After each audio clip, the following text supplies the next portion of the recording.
go ahead and wait for everything to load up here.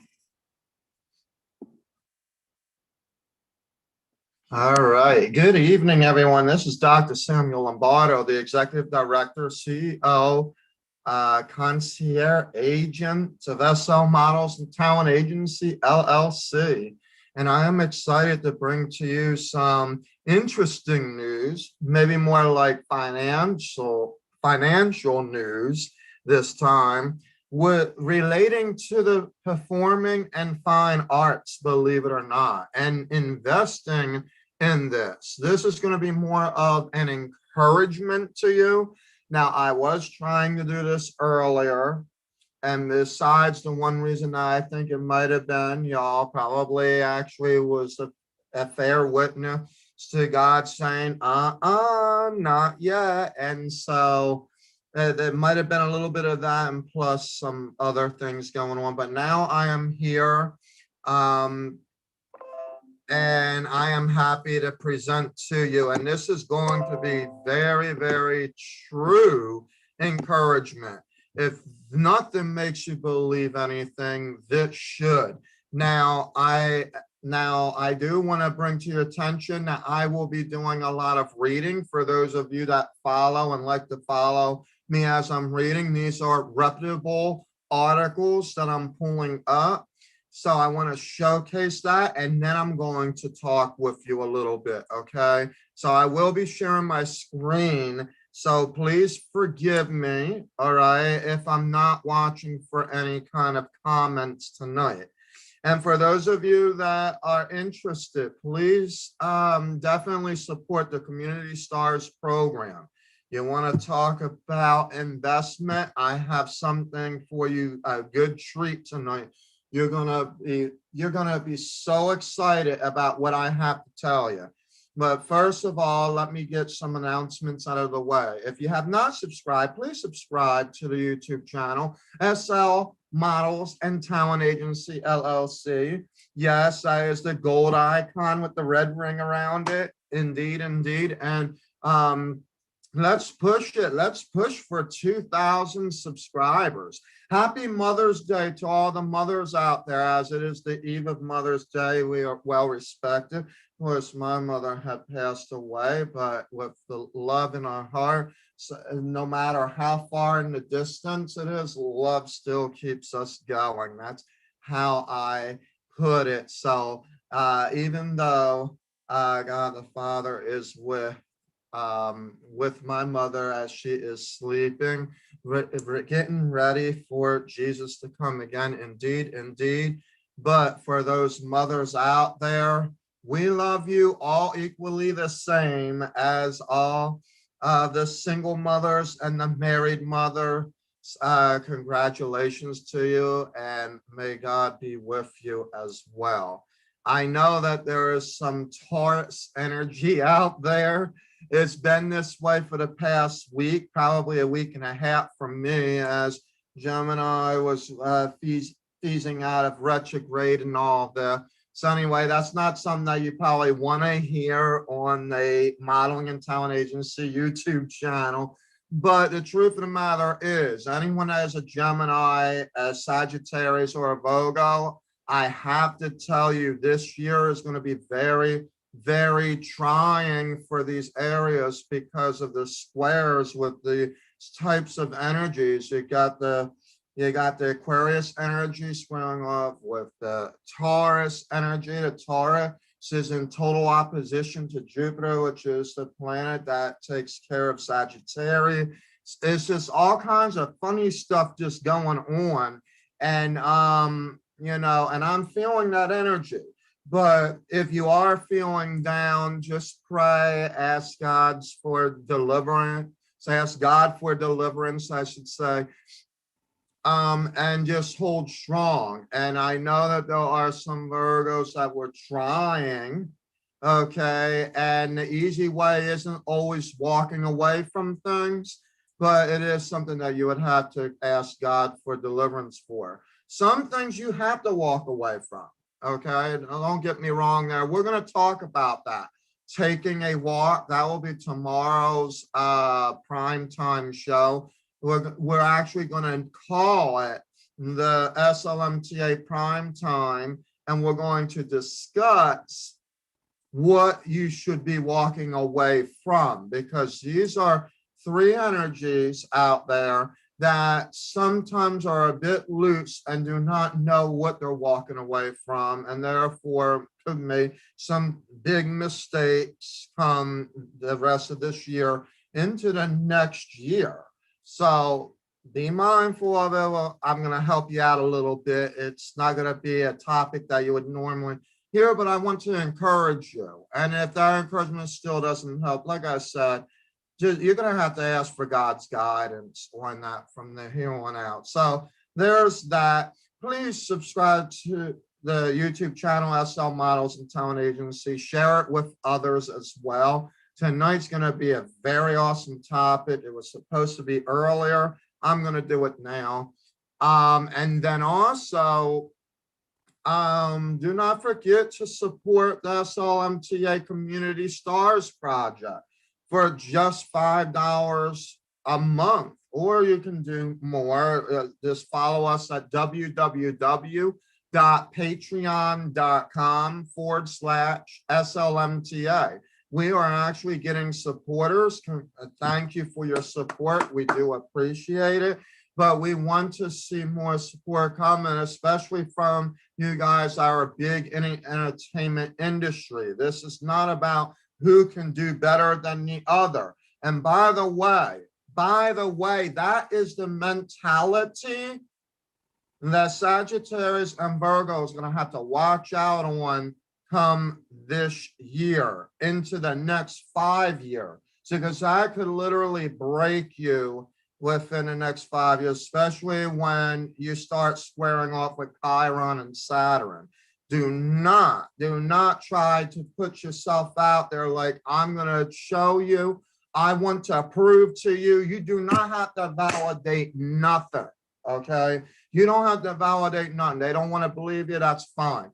And by the way, if they don't want to support you, fine, okay? It goes on and on, but you know what is best for you, okay? So I am talking to you guys that are out there. That may be following suit on what it is that is happening. We'll talk more about that come tomorrow, but tonight is a special topic. So without further ado, we are going to talk about the economic news, the economic data. Arts is back in the game. Yes, indeed, arts is back in the game. And actually what I want to do eventually is I want to try to get a couple investors online with me live to actually prove their portfolio about the economic data coming in from their investments relating to the arts. But right now, I'm just going to give you a few reputable sources that you would enjoy. So let me find these, and then I want to share my screen with you. I'm going to go off of here, and I'm going to go and add my Instagram friends to the. So if you are on my live with SL Models and Talent Agency, just on Facebook, just be advised that I will not be doing comments, that I am going to be live on various subjects. Okay. That's reals. I don't want to look like a pony. And okay, there we go. That works. All right. All right. Hello, Instagram family. As you are basically just here, this is SL Models and Talent Agency, Director, Concierge Agent of SL Models and Talent Agency, Dr. Samuel Lombardo. And I am here to share some things. You're going to be able to, you won't be able to see the share screen, but you will be able to hear me read word for word some article that I have, but it's a very, very good topic tonight. So without further ado, I was supposed to do this earlier for a primetime show, and that actually did not happen. So I want to be able to share this with everyone now. without further ado, and these are some very, very good reputable articles. And really the topic tonight that I'm bringing to the table is the economic data. Arts is back in the game, along with some economic news, and I'll bring that toward the end. All right. For those of you on Instagram that do not know, you can actually follow us and subscribe to the YouTube channel, SL Models and Talent Agency LLC. That is the gold icon with the red ring around it. Yes, indeed. Please subscribe, hit that notifications bell so that if there are other opportunities or shows that you want to see live, you don't have to be on the Instagram. I'm trying to move everything over to YouTube as well as Facebook. So that's where we are at right now. Also, do not hesitate to support the SLMTA Community Stars program, starting at $5 a month at www.patreon.com/SLMTA. And if I do have a little bit of time, I will share the form with you again, as I was trying to do earlier. But now I'm in a little bit more of a professional setting. So without further ado, let's go ahead and get the show started. If you are going to try to comment to me, I will not be reading comments. I am going to be strictly staying on target with tonight's show. Okay, because there's a lot to talk about and a lot to read.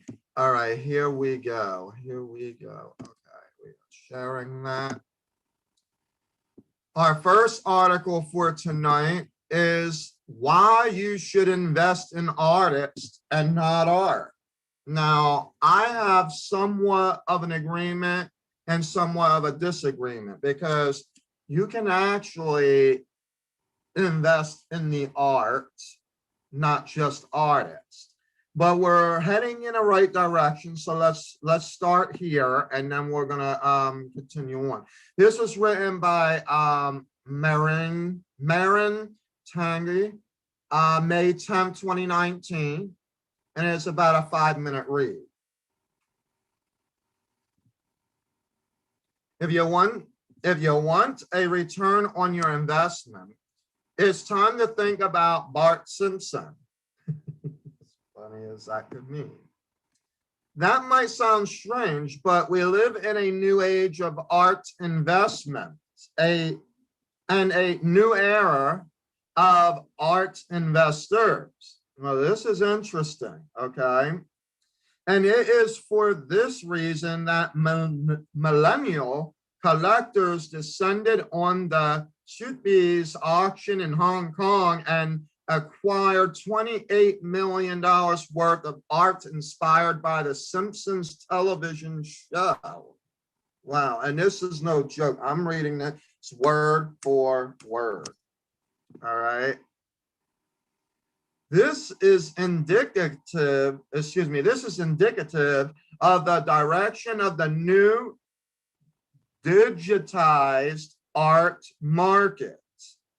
The astronomical sales and intrinsic opacity of the art sector can intimidate outsiders, but if you know where to look, who to invest in, and when to sell, there are more opportunities to make money in the sector than ever before.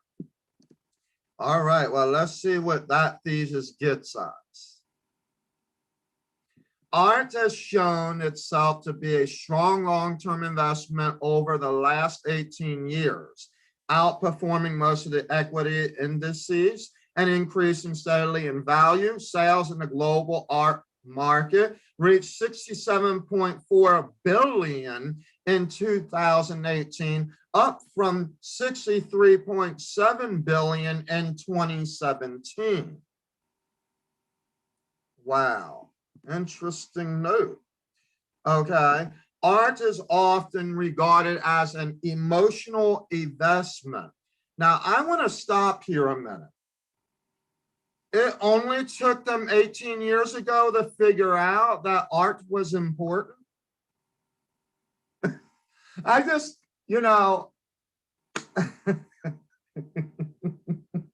I just really had to open that up. Now, there is no real actual open agency or anything yet. And I'm going to tell you why. And I'm going to actually just leave it there because you don't want to go giving all of your secrets away. And plus, you would have to actually know how to do it. But anyway, agencies are the ones that actually help build a momentum of these brands. So if you don't think that you're not a brand, then you better talk to an investor because this is the truth and nothing but. I'm being very honest. So when this starts opening up to the public, oh my goodness. So if you thought that it was billions, it's going to be worth trillions because who's not going to want to listen to music and all that? And the internet era is just blossoming. I mean, you could download this, you could download that. So anyone that might be talking down, and believe me, I was there, talking down Instagram and Facebook and all that, so you better open your eyes. You better start growing into a whole nother category because if you, don't get me preaching. Oh my goodness. You're not getting me preaching right now. It's too late for this. The truth of the matter is that this is the point. Okay, this is telling you what the worth of art is. And yes, art is emotional. It's an emotional investment. Investors are finally realizing, why did they not bring these brands up? And then there are some of these agencies out there that are like, I could show you how to build a brand, but let me tell you about building a brand. We are at the final stage of the brand proposal by what I'm about to show you tonight. So if you are not paying attention, you will not be part of this. It's just gonna like dwindle off to somewhere. All right. Now, of course, I'm not going to preach on investments, but you should know what you would be investing in and why the arts is important to be investing into it so that you could build yourself up. Oh, wow. Are we going to be in some really big, interesting things? So now, of course, we constantly hear about all the scams and the nonsense, the bull crap and everything else. I call them haters. And let me tell you something about this. Let me tell you about haters. Taylor Swift wrote a song, okay? And there are two lines that I can remember, that there are going to be haters and all you can do is shake them off. And that's what I'm going to do. And she made a brand of herself. So if she can do it, then I guess I'm going to do it. So I'm aware that there are haters out there. I see you. You don't have to sit there and spread French. I know exactly where you are, what you're doing. But, I'm going to just shake it off. Whether I know how to dance or not, I sure the heck know how to shake it off. And that's what I'll do. All right. Without further ado. Oh, I'm loving it. All right. Art is often regarded as an emotional investment. Yes, indeed. Rather than a solid financial one. True. But the consistent growth of the market has created a great opportunity for people to diversify their portfolios. So you have to understand this. See, investors have a portfolio. They are watching you. Your portfolio is what you are doing. Are you the one that says, I want to be a model? And then you just sit back and you're like, well, I'm waiting for my portfolio to grow. Well, ask the investors that. Ask the investors that, okay? I'm bringing a true point up here. Ask the investors if they're just going to sit there with their portfolio, right, and be like, Well, man, it's been a year and nothing has been shown. Man, year two, still nothing has been shown. Year three. And then I start sitting here to myself and I'll be wondering, well, what am I going to do to resolve this problem? Because if I'm sitting there like, and the good thing about investors is that they are smart.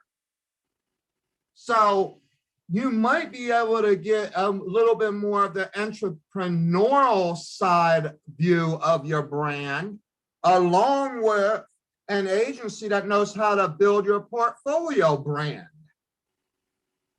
What am I getting at?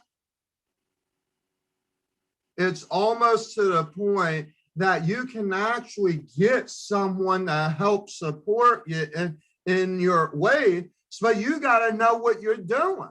So it does start with a little bit of investment to the industry if you're brand new. But you also need to build a brand. You can't sit on a blank page.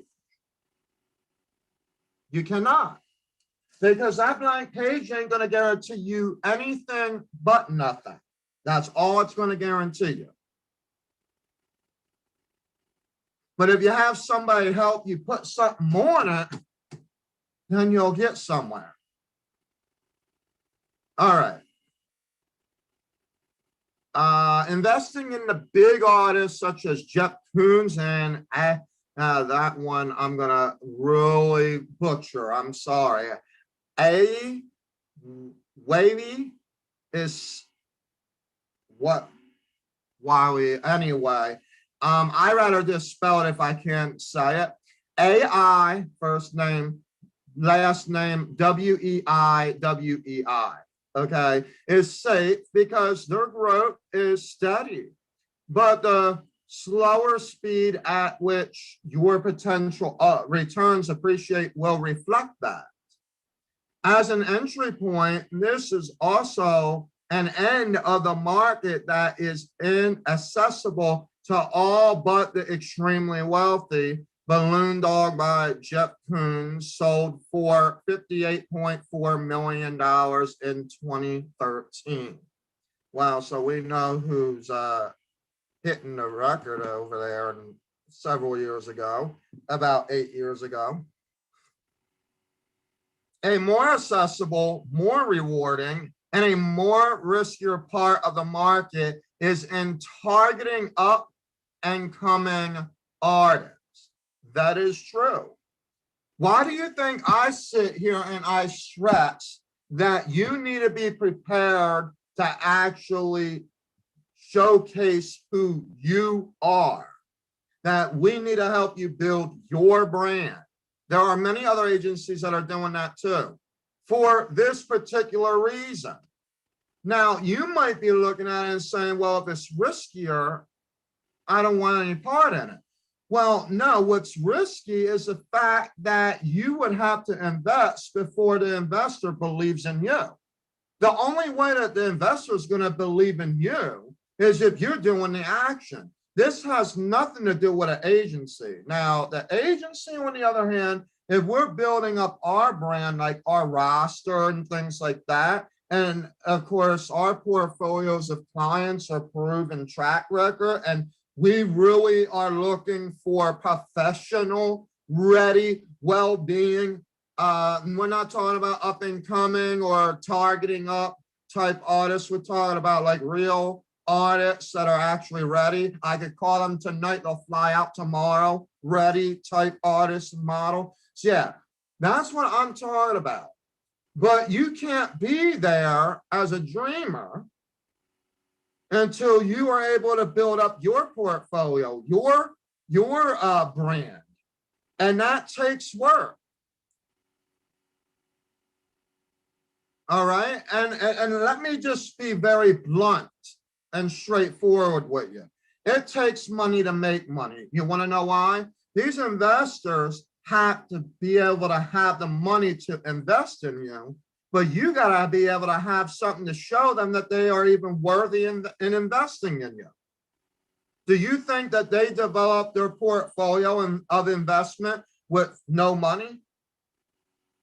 If so, and if there's somebody out there that's doing that, boy, you got to show me how to do it. And by the way, I'm going to pay you nothing, because if you already know how to do it, then you shouldn't have to worry about if I need to pay you anything. Just show me how to do it. I'll be more than happy to learn. I'd like to know how I could do it with $0. Let's be real, folks. Come on now. You're hearing me. Let's be real. I'm being very, very real. Okay?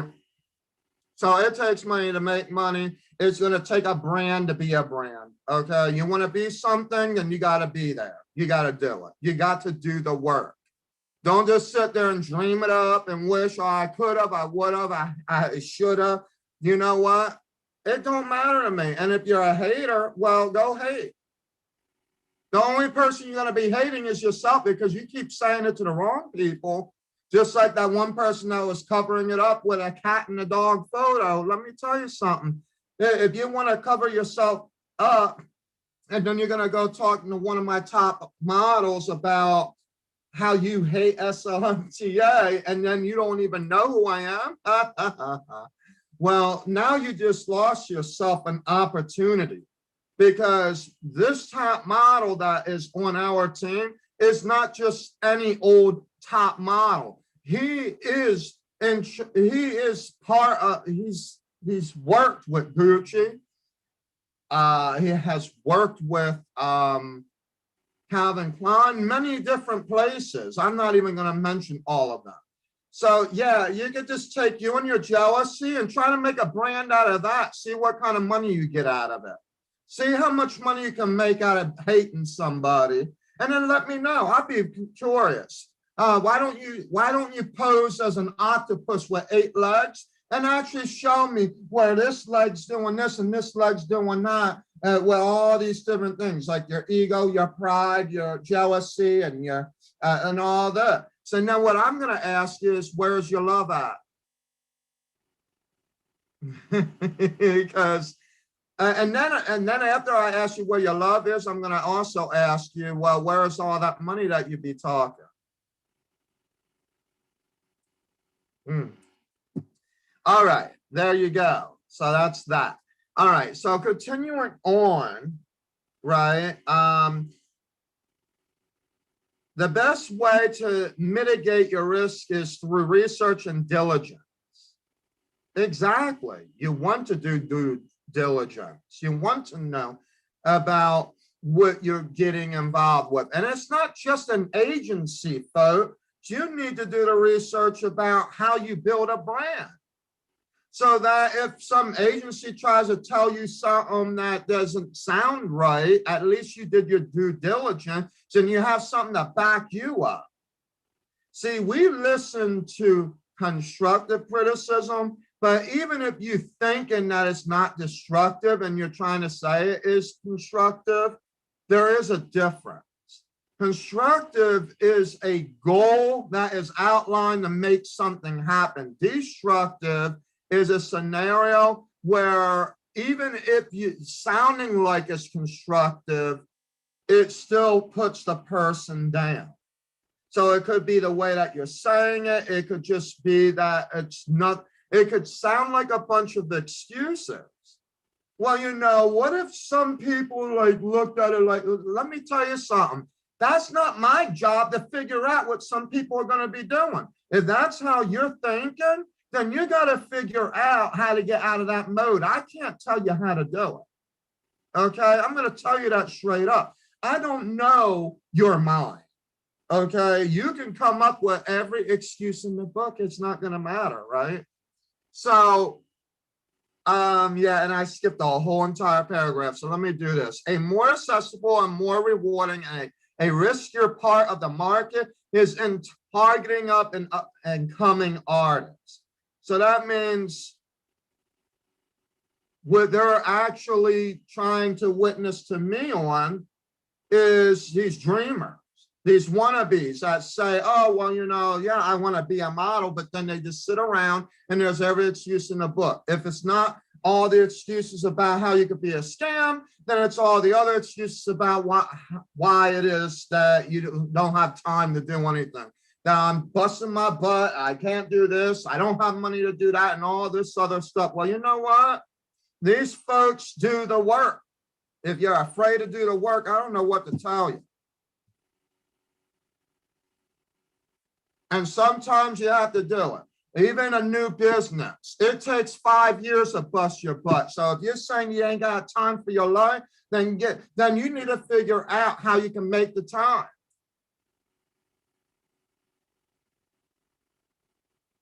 Or cut yourself out. Some folks are not meant for it. That's fine. But that's where I'm at. And SLMTA, that's how we target our dreamers. You need to figure out what you are willing to do. I'm not going to tell you what to do. All right. I'm just not. I don't have the energy. I don't have the time. I got clients that need people tomorrow. Are you ready to go? Well, I honestly doubt it. I will tell you that.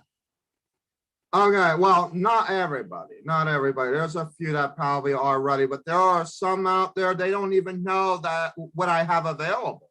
And they're either listening to me and then don't like some of the stuff that I'm saying, so then they want to go hating, or they're just like, they don't care at all that there are opportunities out there. Or there could be some that pretend to just be so busy on one thing and say that they have done something else and have another person trying to back it up. Oh yeah, I've been there too.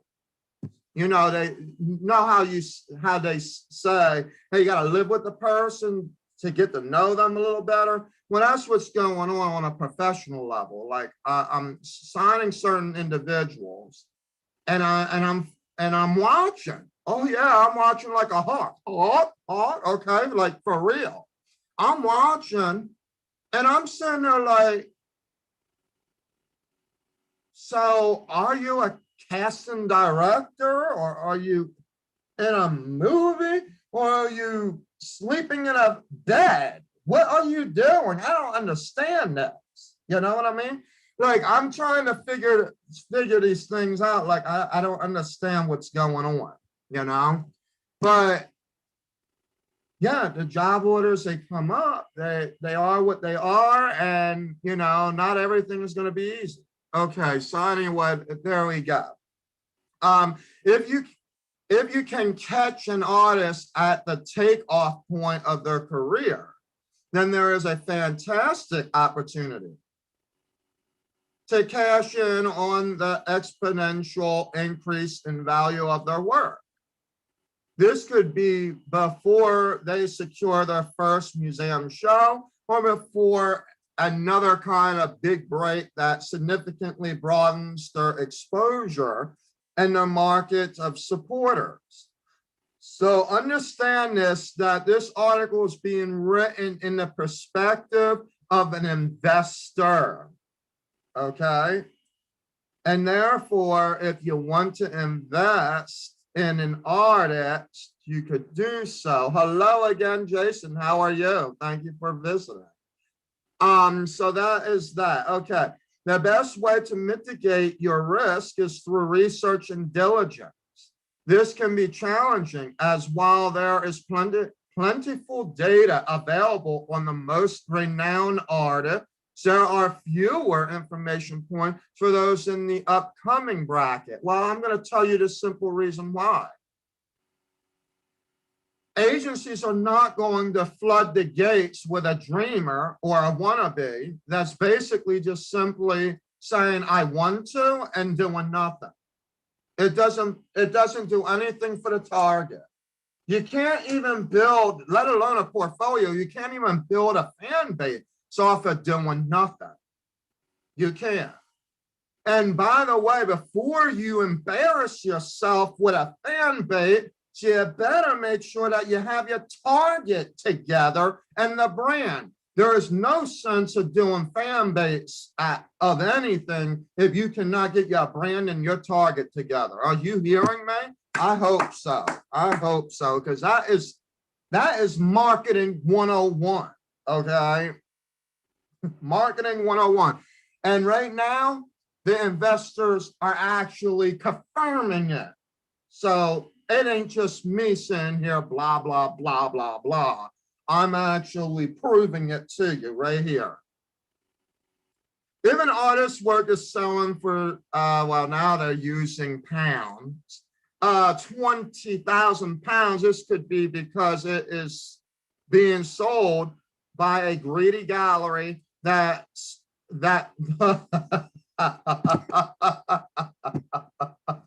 man, I wasn't expecting to read that. I'm sorry to say that. Oh boy.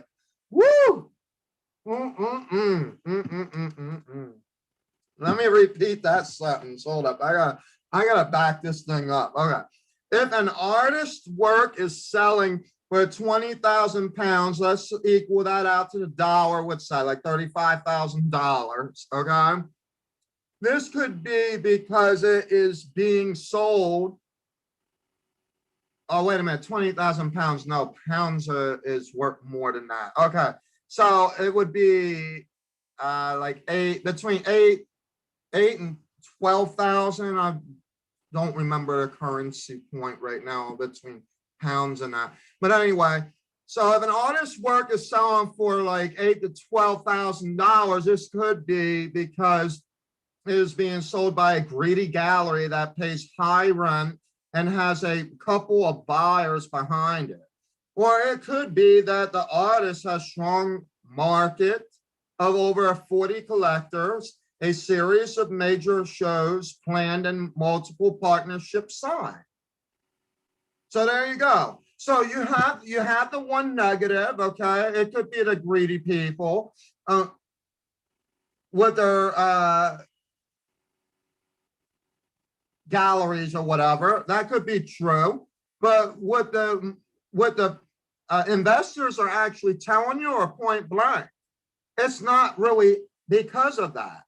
It could actually be the strong market of over 40 collectors. So now the hater will say, oh, that gallery is just too expensive. They're greedy.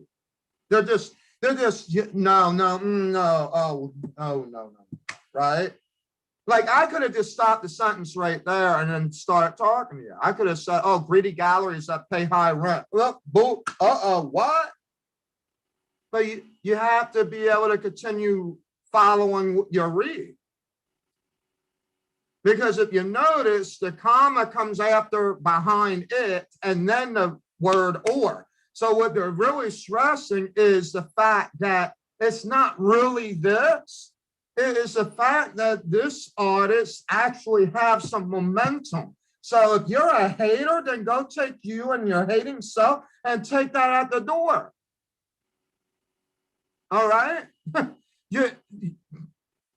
I want to say I will applaud the one hater that was trying to get a hold of Ashraf Talsi, because, man,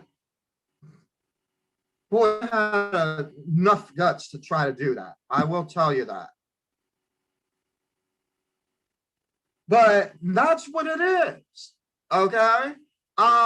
It could be that the artist has strong market of over 40 collectors, a series of major shows planned, and multiple partnerships signed. Oh, hallelujah. That's what we're looking for. We're looking for the actual artist that actually has, yes, we're looking for something that has some writing on it. See, this is the portfolio that we're talking about. Look at this. Look at this. See, that's better than this. At least this gives me some idea, like, what the heck? What are we going to do?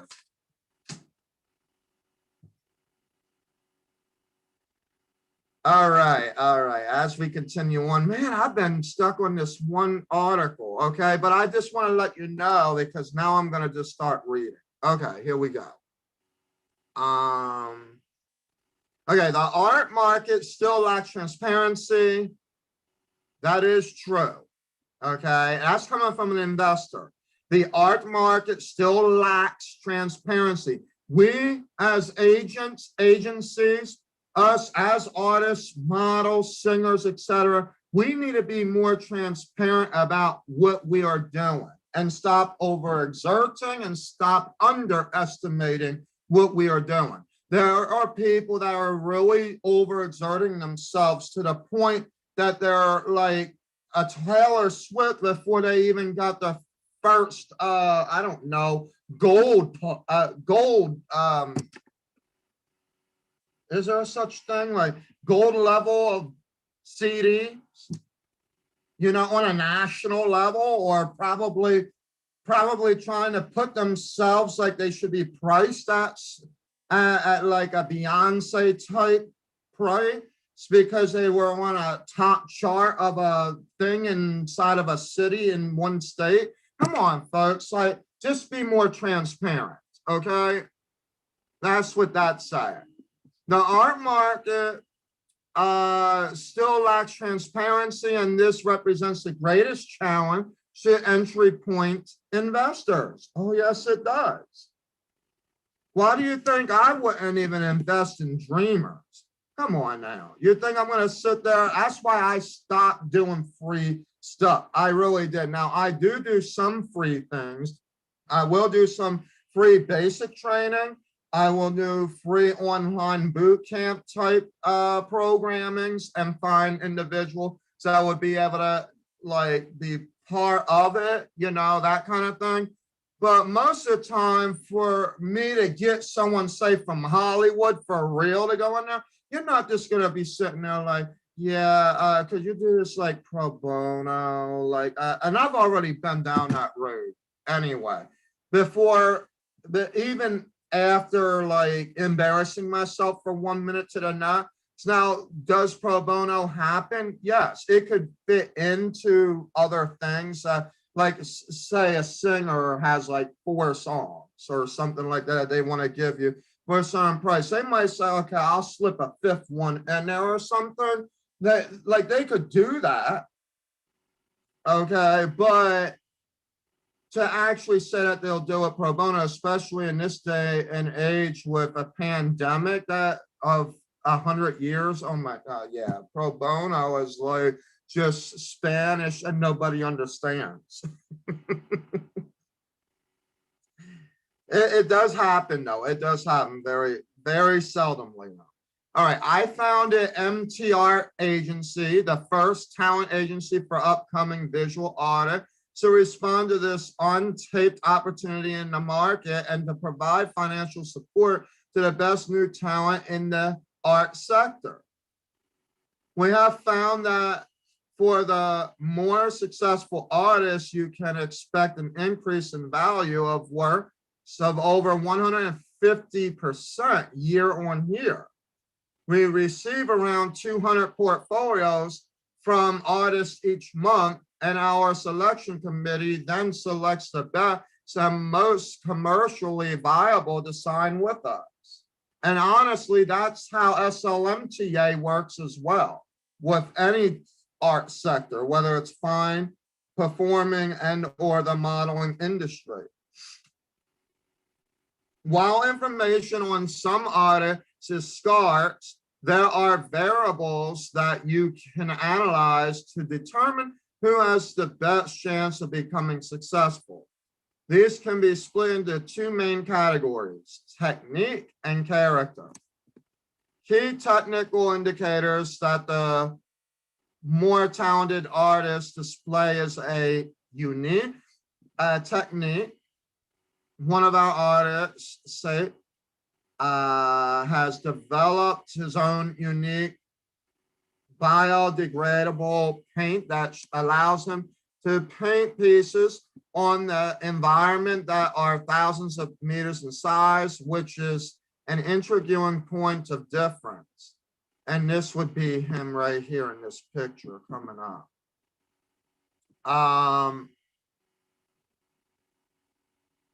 A unique style and voice and an artistic vision, which runs a narrative thread through all of their work and gives them a distinct personal brand. Okay, but The aspect always overlooked in the art is the character of an artist.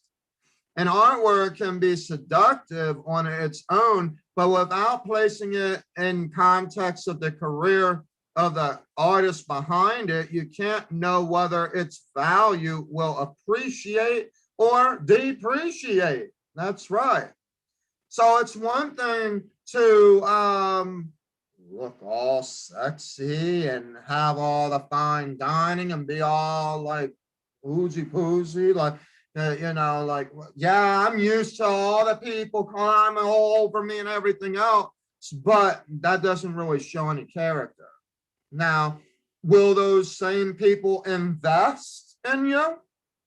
Or are they just a bunch of talk like, yeah, I'll sit on your lap, I want what I want, but if I can't get that, then I'm done.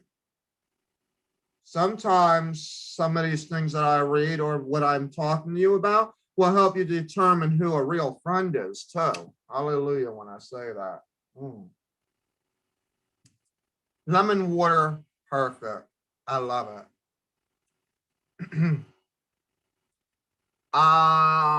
So just as a venture capitalist will look at the team behind a business before investing, understanding the personality behind the artwork can be the difference between investing in a future star and simply acquiring an overpriced decorative art artifact. And that's why you will hear me speak the way that I do. Because I don't care if you're a wannabe superstar, can you be a superstar? If all you're saying is, I wanna, and then you're doing nothing to wanna do it, then it's gonna be kind of hard to find anybody to support you, which is why, I'm not gonna lie, which is why SLMTA has a little bit of a challenge, not with the sponsors, but with some of the support that we do get, because they are watching not only what I'm doing, but they are like watching the type of artists that we either are interacting with or the people that we are wanting to sign. That's why we divided everything up completely to the point that you're either a dreamer or you are actually at least a pro model or talent, because I don't have time to be sitting there, even though that we have a great education program. I do not have time for a bunch of wannabes to line up in a straight line and try to tell me how beautiful and sexy they are and that they should have been booked last month. It's not going to go there. Clients will not invest in wannabe action. They want to know if you have what it takes. Are you hearing me? So take you and all that hate and all that wannabe stuff and leave it at the door, and let's do real business. I'm not afraid to say it like it is. See, I stress this out a lot, okay? Because I want to make sure now who I'm dealing with in SLMTA is going to be worthy of it, that they actually believe what I'm saying. I don't care about the reputation of what a hater would think. I'm more concerned about the reputation of SLMTA exposing models and talent for the world to see, that the clients will be able to see real people doing real things. None of this garbage of, I want to do it. Hey, I signed with so-and-so and then doing nothing for it. Okay, so this is supposed to be some good news here. All right, so now that was most of that article there. Then I got Forbes. Oh boy, Forbes even put their nose into that. It's investing in art, an introduction for the skeptic. Oh yeah, so are those out there that are skeptical, huh? Like what if like people are asking me, do you have clients? People are asking me like, do you work with other agencies? Who are the other agencies? People are wondering, like, do you have a roster? Do you have a roster? Why does it cost so much to get a picture done? Do you know anything about any of all this? Can you answer all these questions? And I'm just sitting there like, well, you know what? You're answering for yourself. That's what I've learned to do. I've learned to just say, you know what? You answering for yourself. And sometimes I have to say it even in my face. I actually have to say it in their face. Because some of them may actually think that they're being constructive, and then they find out that after a while, if it doesn't work out, it's just going to be, well, you lost all these opportunities. And then you would be the one that's going to say, I should have, I could have, I would have. And I would have said, well, I'm doing it. There is no and, ifs, or buts, and how and why, and where and when, and should I, could I, or would I. It's done. It's done. All right. Yeah, I might have learned a few valuable lessons that I invested in some things and didn't make any money in that, but then I made it back doing other things. So, you know, I went online. I've turned around and have told many friends, oh, well, the store, you know, like the state's closed all last year, and I didn't get nothing. And I sat there and sat there. I don't know how many times I might have said that. So did you forget about virtual? Come on now, folks. Come on now. Are you hearing me? Come on. Really. And what kind of, how long does it take, especially if you know how to do certain things like make a logo, do some kind of marketing, whatever the case may be, that you just can make a flyer or something, or ask somebody. Like, I paid someone $100 to do a flyer before. Even my friend from Venezuela actually was making that's who's making our flyers. Why? Not because it's just cheaper wages, because in all honesty, it's no different than what I was being charged by other agencies here in the United States. It just gives him an opportunity to showcase his art and his value. He actually knows what he's doing, but he's in a country where it's so devalued, but yet here's an individual that is so valuable, you know? And I still pay him $50 to actually make the flyer. Now, some of you might think, oh, that's too cheap. Well, guess what? Cheap is cheap. Take that. If it's hate, take it to the front door. I don't care. But at least I got it done, and it costed me $50. So what does it matter to you? All right. So for the skeptics out there, investing in art, an introduction for the skeptic. All right, and this article was done by Tyler Gallagher, okay, and it was written by Entrepreneurial YEC Council Post, and this is actually just January 10th, 2020. All right, and he says, investing in an artwork can feel more like a dice roll than an investment. Recently, painting and sculpture collectors have generated significant buzz around the fine art market thanks to big ticket auction sales. This includes a record-breaking 91.1 million sculpture of a rabbit. Nice, okay. Auctioned in May 2019. And I'm sure that, you know, wow. And some people are wondering, like, do you have the money? What money do you have? Look, I'm a real good negotiator, and I'm a tough one at that too. You're gonna tell me a price, and you have to tell me a price. I'm gonna go at zero. That's what I always do. I say, $0. And they say, no, it got to be more than that. Well, then you got to tell me what. Because I'll just stay at $0. If you ain't got nothing to bargain with, then I don't know what else to do, because apparently there must not be any value. So if you got value, then tell me what the value is, or I'm going to tell you I'm bargaining. I'm negotiating at $0. Now, often it doesn't stay at $0. Some folks, they have no way of getting around it, and it's like it's $0, and they sign the agreement. Why? Because they don't know how to handle the situation of negotiating with someone that understands the value and the investment of specific things, especially relating to the entertainment industry.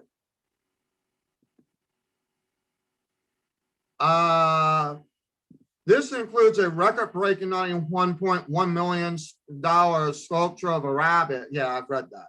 The global art boom is no passing fad. The 2019 annual report by Art Basel and UBS Global Art estimates that worldwide art sales surpassed $67 billion last year. Oh my goodness, $67 billion. And by the way, I'm talking about art. I'm talking about like logo, drawing a picture, a sculpture of a rabbit, like making sticker. It's like art. $67 billion last year during a pandemic. Oh yeah, who's that hater out there that says I can't develop no reputation or have any credibility during a pandemic? I'm here to tell you that the pandemic just put $67 billion into the pot over a sculpture rabbit. Oh yeah, hear me out when I'm saying that. So we're talking about drawings and sculptures and jewelry developing, drawing stickers and whatever else that fits in the fine art category. $67 billion.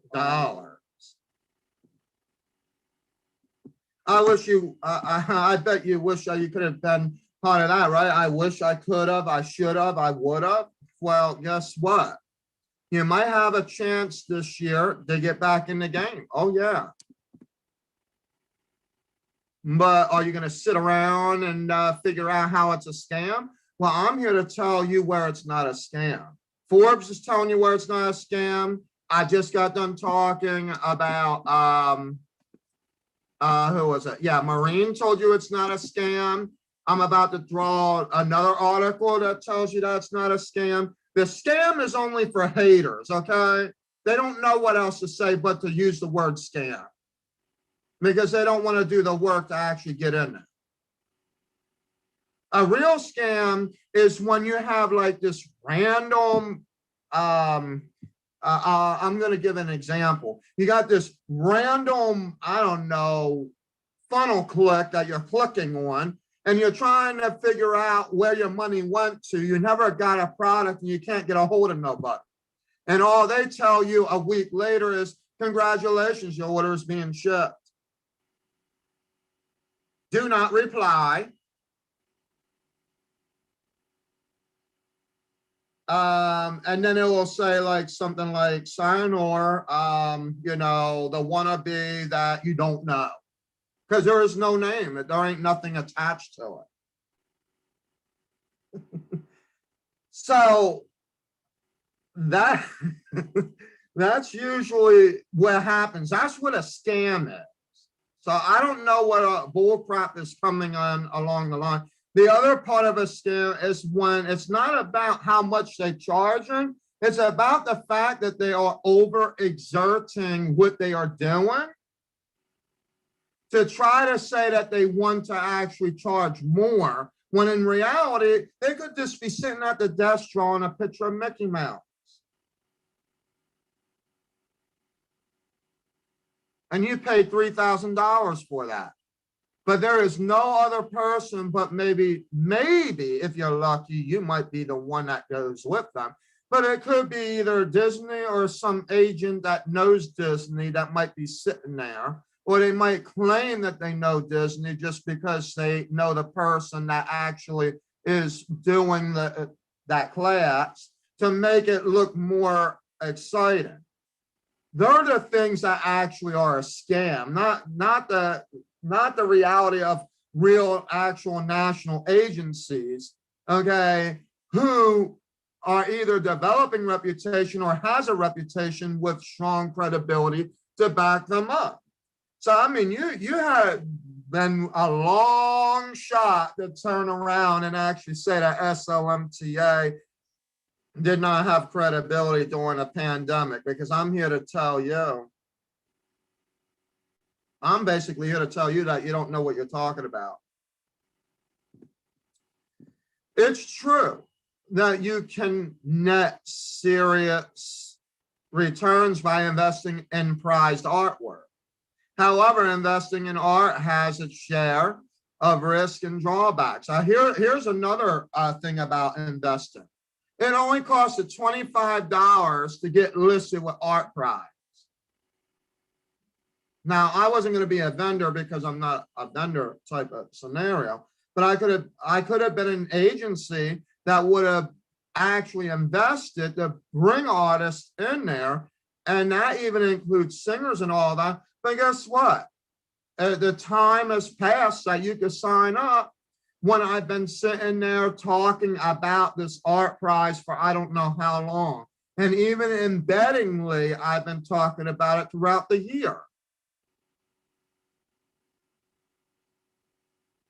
And now what do I hear? Oh, I just started learning about Art Prize. I didn't know about that.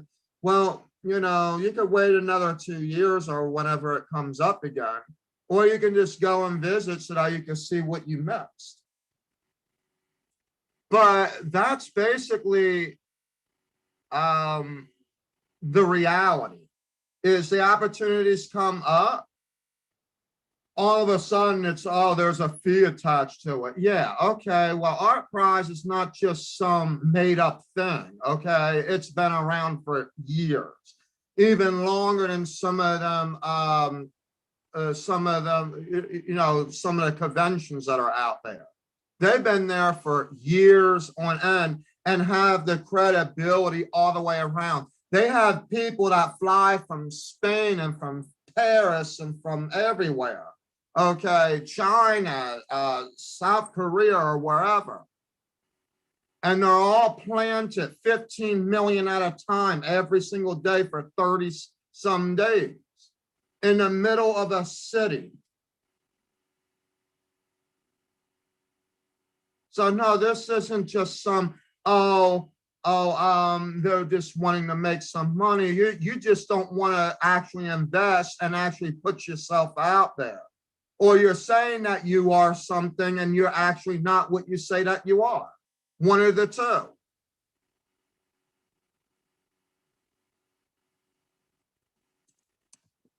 All right. We have years of experience in alternative assessed markets, though our knowledge of art investing is mostly secondhand. In this article, I'll look at a variety of art investing pros and cons to help you determine if artwork is worth adding to your portfolio. Okay, here we go. Art Investing 101. As with any financial investment, intensive research is a must. Again, another person actually agreeing with that. Art Investing 101. Well, that's Investing 101, actually.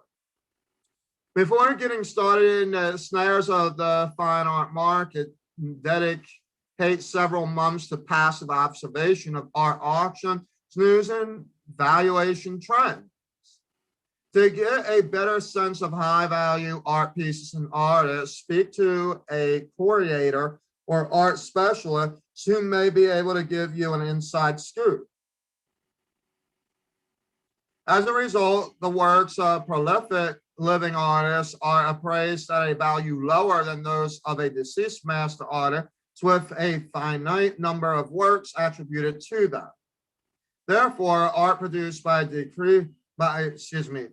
deceased artists and or author generally sells for more and accrues value faster than art by contemporary artists. And that is a truth to that. I will explain that in tomorrow's video. Once you feel knowledgeable enough to jump into the market and attend an art sale, Don't let the curators and consultants intimidate you. Often gallery curators go to great lengths to impart their vast art history, knowledge on collector. Sometimes the advice and insight pre-offered by gallery experts can contradict your gut instinct about the value of the work. For this reason, online art auctions present an easier, less intimidating environment for new art buyers. Again, another proof that I have already been telling you about. That's why SLMTA has actually invested in this particular aspect, and that is online art galleries and auctions. So you're going to have to get smart out there, folks. You're really going to have to get smart. You can do things live face to face, but online, limit can be unlimited if you know how to do it. In sum, art investing is hard work. For an artwork to generate significant returns, a buyer must consider the overall influence of the artist beyond media praise and public recognition. Does art investing pay off? Purchasing an art is a type of alternative investment strategy. For the savvy art buyer, it can be a massively profitable venture, as demonstrated by ArtPrice in its list of best performing art stock sales of 2017. The ArtPrice list clearly demonstrates the potential for incredible returns via modern art investing. In the case of Jim Crow, 1986, the buyer sold the item for over 125 times the original investment after holding the piece for 25 years. Jaw-dropping returns such as these are why the global fine art market is saturated with buyers looking to capitalize on the next sleeper hit. While sales like these are rare, they aren't a coincidence either. Successful art purchases are the product of diligent planning and thorough research of the art's historical and cultural significance. Okay, tips for investing in art as a beginner. Be wary of the risks. Art is a highly illiquid asset class. If you're looking to flip an undervalued artwork to make, we're going to actually talk about this later. What we want to do is we want to talk about the reasons behind investing. We have another one here coming from artsy.net. Why investors are looking to back artist-run businesses. Now, this is a whole nother topic, all right? Why investors are looking to back artist-run businesses, from Anna Louise Sussman, December 17, 2018, okay?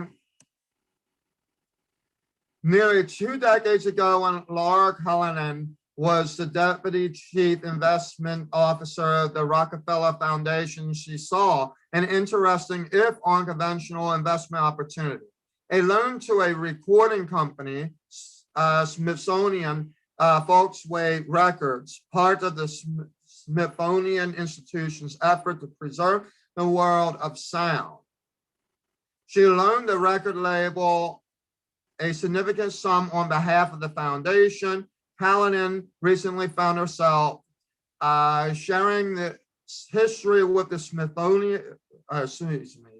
Smithsonian chief operating officer as they discussed how the institution could channel some of its $1.7 billion in investable assets towards creative businesses through the Hallinan says creativity lens investing.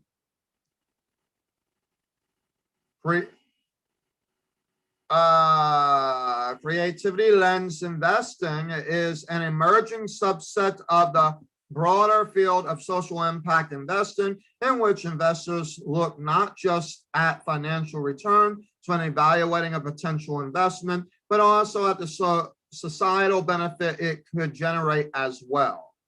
That is the difference with the arts okay, versus the businesses, even though that they do look at that in some businesses too.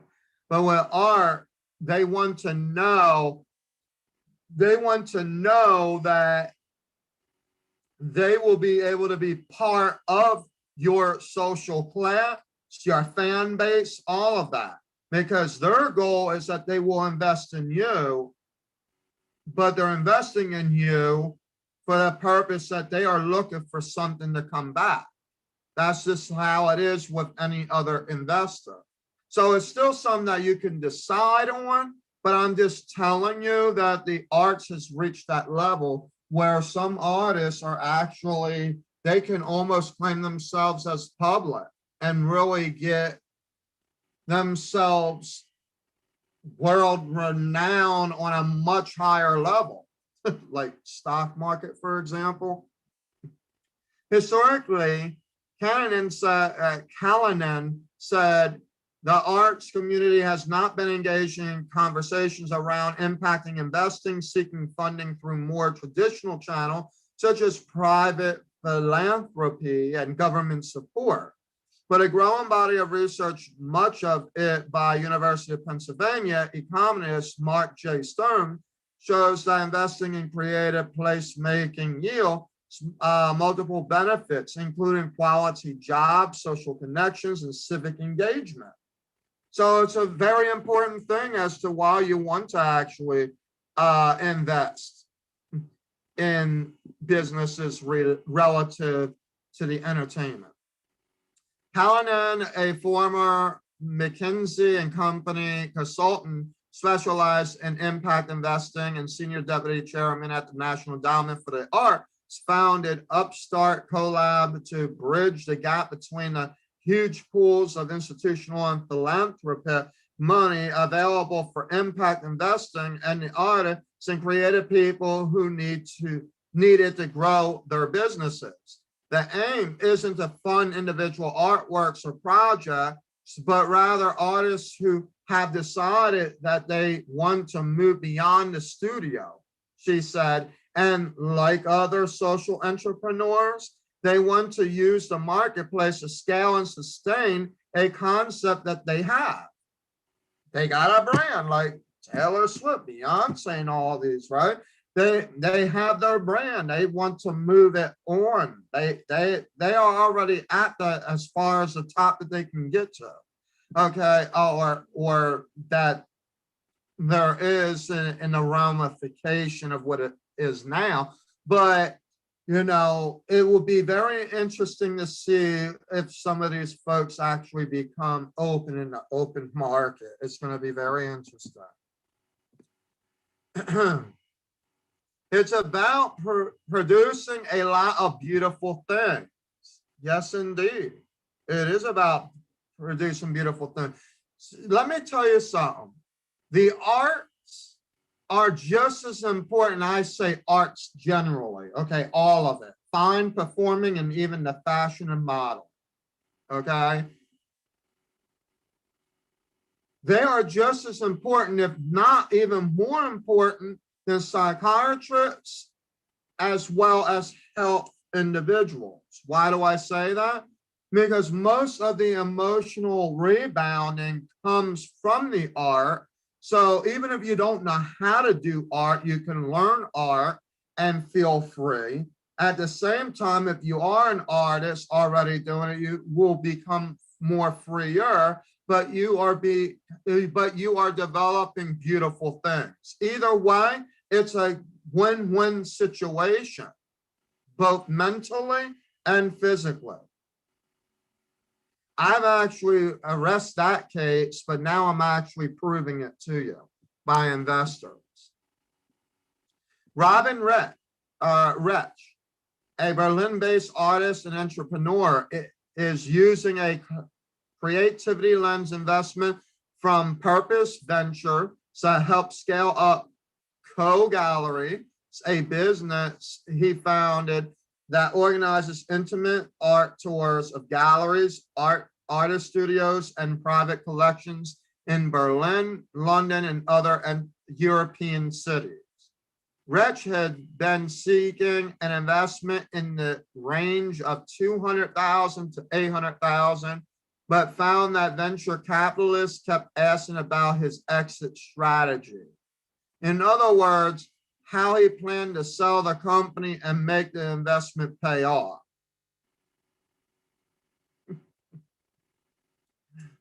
Yeah, that is the trick behind all of this, because when you create art, you don't want to sell it all.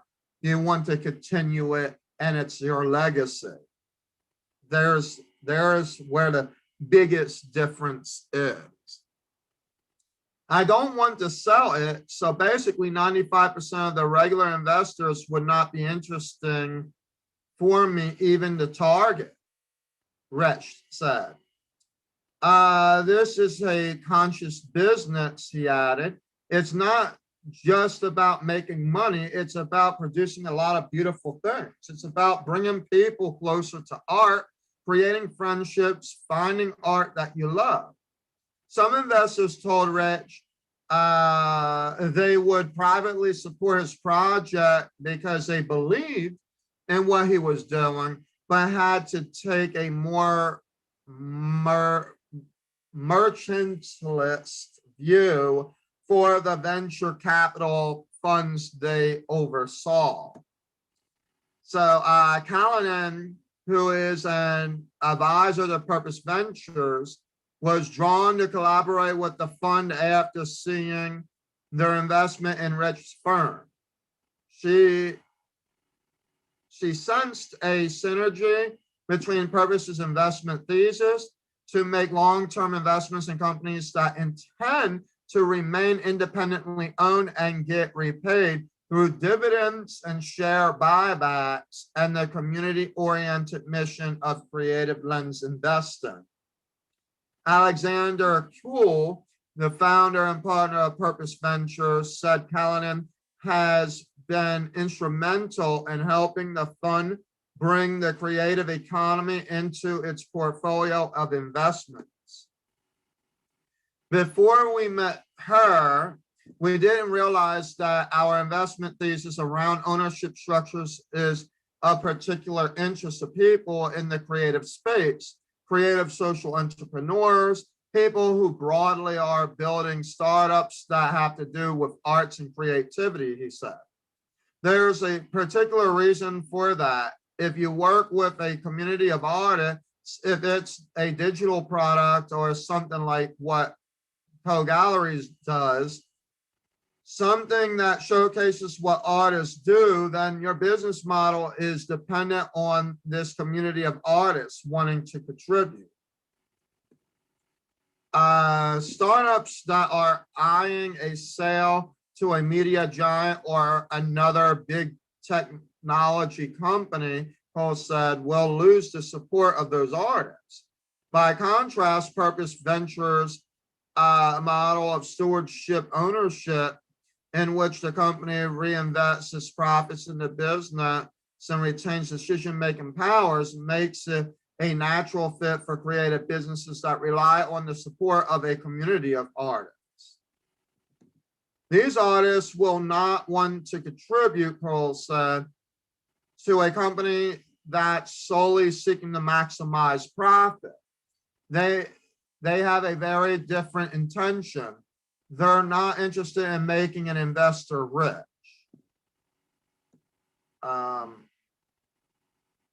Measuring impact. As socially responsible investing grew to the multi-trillion-dollar industry it is today, a variety of metrics arose to evaluate investments on environmental, social impact, and governance impact, looking at questions such as how much a company pollutes, whether it uses child labor, and how transparently its executive compensation is reported. One common misconception is that the art field lacks similar tangible metrics, Callanan said, but beyond providing quality jobs and economic growth, arts organizations have been found to have correlated with lowered obesity, higher academic attainment, and enhanced safety within the communities where they are located. There is so much rich information and assessment tools already out there, Cowan said, which Upstart has collected and offers on its website.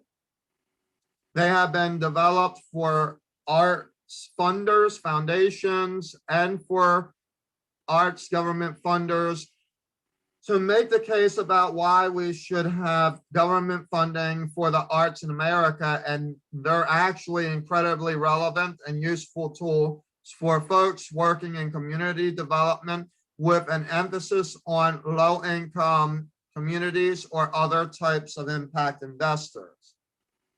Although Cool is committed to investing in mission-driven companies, he said Purpose Ventures doesn't ask its companies to report impact. Most of their founders voluntarily report it anyway, he said, because they're so excited about the benefits seen in their communities and want to make that visible.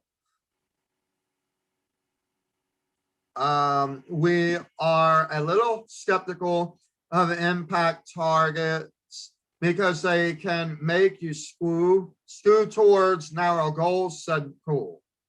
The entrepreneurs, especially in the art space, they are focused on impact anyway, and we don't need to force them to achieve impact goals by measuring those and setting targets for them.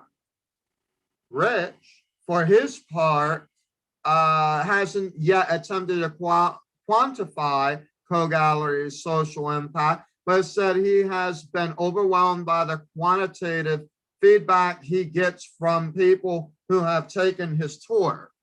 Clients consistently tell him it was the highlight of their time in Europe, or send him photos of the artwork that they bought and share stories of the encounters they had during the tour. One artist, he said, even got into a bit of a debate with a collector who had visited her studio over the meaning of her work. The artist's daughter, who happened to be in the studio, stood up for her mother, explaining what the collector didn't understand about the work.